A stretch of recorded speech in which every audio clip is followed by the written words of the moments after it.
શક્તિ, ભક્તિ અને આસ્થાનું ત્રિવેણી સંગમ એટલે યાત્રાધામ અંબાજી. અંબાજી ખાતે આજે માતાજીનો પ્રાગટ્ય દિવસ હોવાથી વહેલી સવારથી જ ભક્તોમાં અંબાના દર્શન કરવા લાઇનમાં જોડાઈ ગયા હતા અને વહેલી સવારે 6 વાગે મંગળા આરતી કરવામાં આવી હતી. માતાજીની પ્રાગટ્ય દિવસ હોવાથી ભક્તોમાં અંબાના દર્શન કરવા આતુરતાથી સવારથી લાઇનમાં રાહ જોઈ રહ્યા હતા. મંદિર ખુલતાની સાથે જ માના દર્શન માત્રથી જ ભક્તો ખીલી ઉઠ્યા હતા.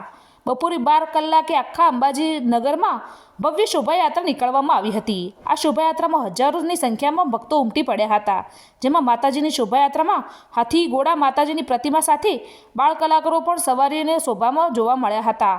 ગ્રામજનો, માઈ ભક્તો અને મોટી સંખ્યામાં શોભાયાત્રામાં ભાગ લીધો હતો. માતાજીના પ્રાગટ્ય દિવસ પોષી પૂનમની એટલે કે શાકંભરી પૂનમ તરીકે પણ ઓળખાવવામાં આવે છે.